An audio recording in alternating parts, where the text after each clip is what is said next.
Yo, bro, if you're a little bit more advanced in your self-improvement journey, you've probably read the books that I've recommended to you, and you've probably seen them from other people as well. The 4-Hour Work Week, Deep Work by Cal Newport, 4-Hour Work Week by Tim Ferriss, and there's a couple of other ones which talk about the same thing, Essentialism by Greg McKeown. So you've read these books which essentially talk about this dynamic of reducing your work hours and working less for then the sake of like having more time off, more rest time, more time to sleep and everything. And I've preached that a lot as well. There is an issue with that, which I've discovered myself, which you might be interested in, which is that if you follow this new age advice of minimizing your work hours, you'll sacrifice some elements of your masculinity. What I've found is that I only ever got into the productive work life through reading these books. And it helped me excel and destroy my competition when I was first starting off. But it got to like, this weird point where I started becoming more masculine. I actually had the desire to be like way more masculine. And I just, something was missing. And I realized what was missing was that I actually wanted to work more, but I couldn't because there was nothing for me to do because of this mindset of like, oh, well, only do the top 20% of tasks that give you 80% of the reward. All this stuff we've learned is like, yeah, minimize your work hours, don't do shallow work and everything. And so when I followed all this advice for so long, and this is a privileged problem to have, obviously, but I followed this advice for so long till eventually, like, I actually wanted to do more work because I had this masculine desire to like wake up early, to go and work, to be productive, to make more progress to my goals. And I didn't fulfill that desire because I wanted results more than actually the work hours, and it worked. But the few times where I defied the laws of the 4-hour work week and deep work, and I actually just chose to do shallow work, or deep work and then shallow work all day, I didn't really see better results, I'm not gonna lie, but like I felt so much more fulfilled. And so what I've realized, if you like, this is okay, most people won't understand this, but if you've read the books and you've really implemented them, you'll know what I'm talking about. What I've realized that perhaps the best kind of lifestyle you can have is exactly what the 4-hour work week recommends, but with more of a masculine endeavor with the free time that you now have. So you minimize your work hours. You don't do the bullshit of like making a logo like most people do, and you destroy those people because they're just spending time like the YouTuber's editing his own videos, the YouTuber making his own thumbnails and shit. It's like there's no reason. Like that just makes me laugh every time I see YouTubers who have got like more than 50k subs who still do their own video editing. I'm just like, bro, you're getting mocked every day, bro. So you don't do any of the stupid tasks because you outsource them. Eventually you've got so much free time and you only have like one main work task. So mine is recording. You see my setup here.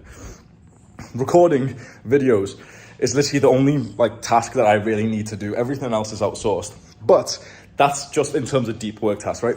Then what you do is you fill up your time with even more, I won't call them tasks, but I'm calling just even more things to accomplish another goal. So for example, bodybuilding is one of mine, it probably is yours as well. But then you realize, okay, so yeah, like, I do my deep work and I go to the gym, but I've still got like fucking 6 hours free with my day. What do I do, bro? Then what you do is, once you get onto a certain level, so here's an idea for you. Once you get to a certain level, what you then should spend your time doing is networking and implementing the principles from How to Win Friends and Influence People. Because what you'll find is one of the fastest shortcuts to success is literally just, yeah, you hold that, baby. The fastest shortcut to success is literally just get someone who's more successful than you to give you some success. So for example, like I've got people in my network now that I'm just asking, and I'll just ask them like, oh yeah, bro, like can you connect me with Andrew Tate? And they're like, oh yeah, sure. And imagine the fucking success that's gonna come from that. I've got Iman who lives about a couple of miles away from here, gifting me shit which is worth like £8,000. When you get a good, are you ready to bring the key? Once you have a good network like this, you realize that this is how to get to like the upper echelons of success. You get to like a good level, you provide value to the world and everything. And eventually, you got a key, yeah? Yeah. Take this one out. Okay. Eventually you get to the point when you're like, oh shit, like, this is how you get to the next level. So then the way you spend your time on this is, you've always heard of those like businessmen, CEOs who like they used to do like fraud shit by like taking someone to dinner, and they say that was like a business expense. You're not supposed to do that because that's like tax evasion or some sort. But essentially you start spending your time just hanging out with other successful people, and you invite them to come to dinner with you. You invite them to come and train with you in the gym. You just go and spend your time with other successful people, and what happens when you do that is like you bounce off each other's success, and it's one of the best things that you can do once you've got some free time.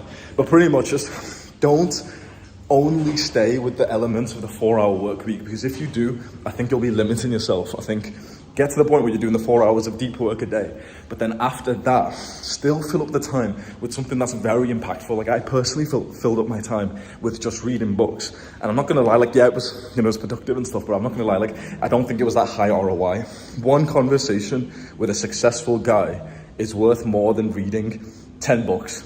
Honestly, probably more. Anything you want to add, baby? What? That's not a bad angle. That's a horrible angle. Stop it. I don't want to be on your videos anymore. Hope that helps you, bro. That was a stream of consciousness.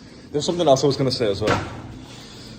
You're not putting that in the garbage chute? It's too big. Oh. I don't know where the like main trash room is. Okay, we'll go see downstairs. Yeah. There's something else I was going to say, though.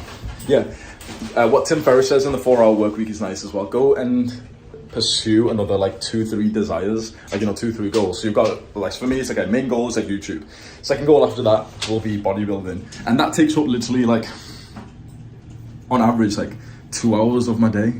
Because recording videos, like I record a week's worth of content, usually before 12 o'clock. Like I can record 7 videos when I wake up and it won't even be 12 o'clock yet. So that plus the gym, obviously like that's only 1 day a week. So then you need other shit. So it's like, okay, shit, you may as well pursue a goal of MMA. You may as well pursue a goal of wanting to network with other successful people. Make sure you're still spending your time being productive. Because I think many people use the deep work element almost like as a cope of like, oh, well, see, you know, I've done my deep work, so now I don't need to be productive anymore. But still, obviously, spend your time on rest as well, because that's important. But I found that, like, I have not wanted to shut off personally. I've wanted to, I've not wanted to shut off. I've wanted to, like, keep grinding away. I don't think they have one here, babe. Yeah, it's like in the like garbage room that they've got on the... Yeah. Excuse me. Do you have a garbage chute here? For the, yeah? What floor you're in, sir? Oh no, for like bigger stuff. Big stuff. On the This ground. one, every floor in front of lift lobby, there is one Small one, for yeah. the garbage. Is there a big For one, like now, you can oversized? throw it back side of the door when you will get exit from the door on your left side. Okay. Okay. Thank you. Sweet. I hope that helped you, bro. I don't know if that was valuable. Just let me know if it wasn't. I'll just shut up. Love you.